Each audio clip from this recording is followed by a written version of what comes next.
Audio one. सफलता के 3 साधन। लेखक वेदमूर्ति तपोनिष्ठ पंडित श्रीराम शर्मा आचार्य। भूमिका।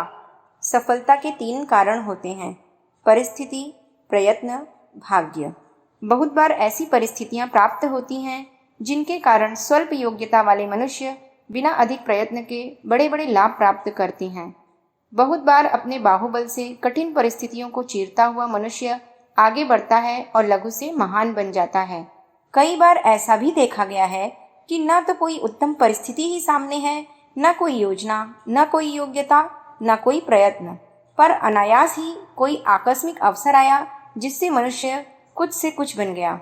इन 3 कारणों से ही लोगों को सफलताएं मिलती हैं, पर इन 3 में से 2 को कारण तो कह सकते हैं, साधन नहीं।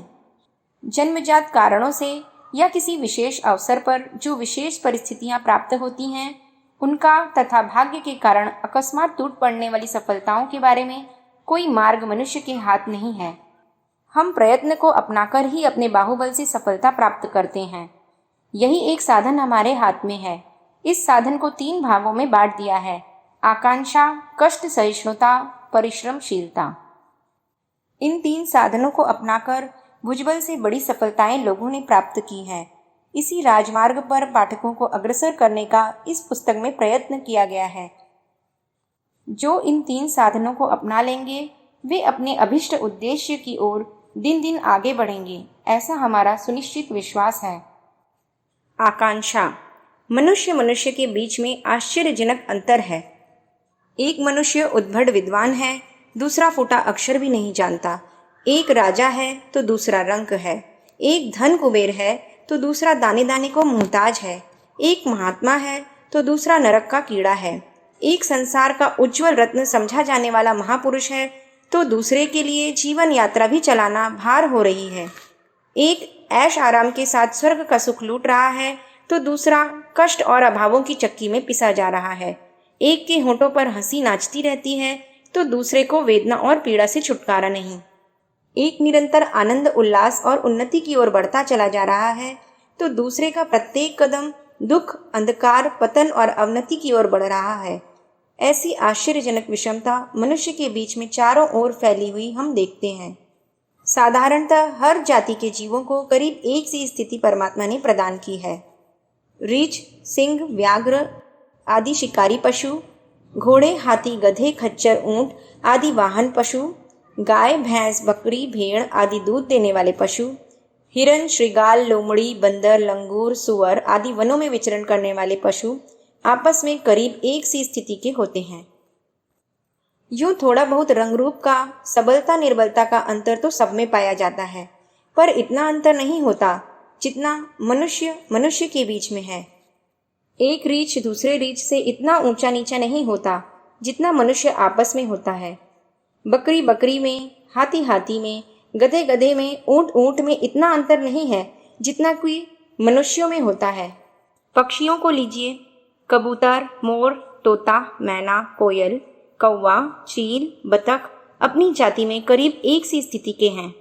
मेढक, मछली, चूहा, नेवला, सर्प, छिपकली तथा मक्खी, मच्छर, तितली, कीट पतंग आदि भी अपनी अपनी जाति में बहुत अधिक नीचे ऊंचे नहीं ठहरते। प्राकृतिक सौंदर्य को कायम रखने के लिए जितनी भिन्नता की आवश्यकता है, उसके सिवाय किसी जाति के जीव जंतुओं में परमात्मा ने अधिक विषमता नहीं रखी है। इस दृष्टि से मनुष्य के बीच में भी बहुत अधिक अंतर नहीं है। हर एक मनुष्य के शरीर में प्रायः एक से अवयव हैं। यदि बाहर के चमड़े को उधेड़कर हजारों मनुष्यों को देखा जाए तो कोई विशेष अंतर न मिलेगा। दूसरे प्रकार से भी देखिए, आहार में, निद्रा के घंटों में, काम करने की आत्मशक्ति में, इंद्रियों की अभिरुचि में करीब करीब सभी मनुष्य समान हैं। समान इसलिए हैं कि न्यायकारी परमपिता परमात्मा ने लगभग एक समान स्थिति सबको दे दी है। ठीक भी है, वह किसी को कम किसी को अधिक उपहार देकर स्वयं पक्षपाती एवं अन्यायी क्यों बने? वस्तुतः मनुष्य को ईश्वर के यहाँ से एक समान शारीरिक और मानसिक स्थितियाँ प्राप्त हुई हैं। माता के गर्भ से उत्पन्न होने के उपरांत एक शिशु की शारीरिक और मानसिक स्थिति दूसरे शिशुओं के समान ही होती है। तोल में, लंबाई चौड़ाई में, ज्ञान में, चेष्टा में, रुचि में, सामर्थ्य में प्रायः सभी बालक एक समान होते हैं। फिर जो आश्चर्यजनक असमानता मनुष्य जाति में दिखाई पड़ती है, यह कहाँ से आती है, किस प्रकार उत्पन्न होती है, कौन उसे पैदा करता है, यह प्रश्न विचारणीय है। इस प्रश्न पर अध्यात्म तत्व के आचार्यों ने बहुत गंभीर मनन और चिंतन किया है। बहुत खोज के पश्चात वे एक निष्कर्ष पर पहुंचे हैं। उन्होंने बताया है कि आकांक्षा ही वह तत्व है जिसके द्वारा इस संसार में नाना प्रकार की संपदा, विभूतियां, सामर्थ्य और योग्यताएं प्राप्त होती हैं। अथातो ब्रह्म जिज्ञासा सूत्र में सिद्धि प्राप्ति का सर्वप्रथम आधार जिज्ञासा को माना है। यदि जिज्ञासा ना हो तो आगे को तनिक भी प्रगति नहीं हो सकती। इस संसार में जिस किसी ने जो कुछ प्राप्त किया है वह इच्छा शक्ति के, जिज्ञासा के, आकांक्षा के आधार पर प्राप्त किया है। रामायण कहती है, जेहि कर जेहि पर सत्य स्नेहु, सो तेहि मिलत न कछु संदेहु। यह सच्चा स्नेह ही वह तत्व है जिसके कारण किसी भी वस्तु के प्राप्त होने में संदेह नहीं रहता। गीता में कई स्थानों पर भगवान ने कहा है कि अनन्य भाव से चिंतन करने वाले को मैं उसके अभिष्ट विषय में सफलता प्रदान करता हूँ। मनुष्य जिस प्रकार की इच्छा करता है वैसी ही परिस्थितियां उसके निकट एकत्रित होने लगती हैं। इच्छा एक प्रकार की चुंबकीय शक्ति है जिसके आकर्षण से अनुकूल परिस्थितियां खिंची चली आती हैं। जहां गड्ढा होता है वहां चारों ओर से वर्षा का पानी सिमट आता है और वह गड्ढा भर जाता है, किंतु जहां ऊंचा टीला है वहां भारी वर्षा होने पर भी पानी नहीं ठहरता। इच्छा एक प्रकार का गड्ढा है जहां सब ओर से अनुकूल स्थितियां खिंच खिंच कर एकत्रित होने लगती हैं। जहां इच्छा नहीं वहां कितने ही अनुकूल साधन मौजूद हों पर कोई महत्वपूर्ण सफलता प्राप्त नहीं होती। देखा गया है कि अमीरों के लड़के अक्सर नालायक निकलते हैं और गरीबों के लड़के बड़ी बड़ी उन्नतियां कर जाते हैं। संसार के इतिहास को पलटते जाइए, अधिकांश महापुरुष गरीबों के घर में पैदा हुए व्यक्ति ही मिलेंगे। कारण यह है कि ऐश आराम की काफी सामग्री सुगमता पूर्वक मिल जाने के कारण उनकी रुचि सुखभोग में लग जाती है। किसी दिशा में महत्वपूर्ण सफलता प्राप्त करने की तीव्र अभिलाषा उन्हें नहीं होती। अभिलाषा के बिना पौरुष जागृत नहीं होता और पुरुषार्थ के बिना कोई महत्वपूर्ण सफलता कठिन है। गरीबों के लड़के अभावग्रस्त स्थिति में पैदा होते हैं। अपनी हीनता और दूसरों की उन्नति देखकर वे उनके अंतःकरण में एक आघात लगता है। इस आघात के कारण उनमें एक हलचल और बेचैनी उत्पन्न होती है जिसे शांत करने के लिए वे उन्नत अवस्था में पहुंचने की आकांक्षा रखते हैं। यह आकांक्षा ही उन्हें उस मार्ग पर ले दौड़ती है जिस पर चलते हुए महत्वपूर्ण सफलताएं प्राप्त हुआ करती हैं। साधन, सुविधा और संपन्नता की दृष्टि से अमीरों के लड़के अच्छी स्थिति में होते हैं।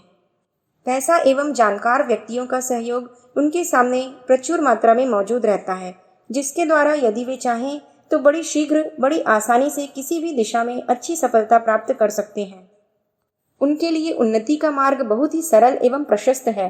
फिर भी अधिकांश अमीरों के लड़के फिसड्डी और नालायक निकलते हैं। इसका कारण यह है कि लाड़ प्यार और ऐश आराम के वातावरण में उन्हें कोई अभाव अनुभव नहीं होता और न आकांक्षा जागृत होती है। जिस कमी के कारण अमीरों के लड़के उन्नति से वंचित रह जाते हैं वह आकांक्षा की कमी है। यह कमी गरीबों के घरों में नहीं होती। इसीलिए साधन और सुविधाओं का पूर्ण अभाव रहते हुए भी निर्धनों के घर में उत्पन्न हुए बालक विभिन्न दिशाओं में आशातीत उन्नति कर जाते हैं और महापुरुषों के बीच अपना स्थान बनाते हैं। उपरोक्त पंक्तियों में हमारा अभिप्राय केवल यह बताने का है कि जहाँ जिस वातावरण में इच्छा की, आकांक्षा की कमी रहेगी वहाँ विभूतियाँ प्राप्त न हो सकेंगी। जहाँ इच्छा होगी, अभिरुचि होगी, वहाँ पैसे का, साधनों का, सहयोग का अभाव भले ही हो, पर धीरे धीरे अनुकूल वातावरण एकत्रित हो जाएगा और गौरवास्पद सिद्धि मिलकर रहेगी। यदि संपन्न घर के व्यक्ति को किसी बात की उत्कट अभिलाषा हो तब तो सोना और सुगंध का संयोग ही समझिए। गरीबों को उन्नति के लिए जिन साधनों को जुटाने में पर्याप्त परिश्रम करना पड़ता है वे तो उन्हें अनायास ही प्राप्त हुए होते हैं। इसलिए उनके लिए तो आगे बढ़ने में और भी अधिक आसानी होनी चाहिए।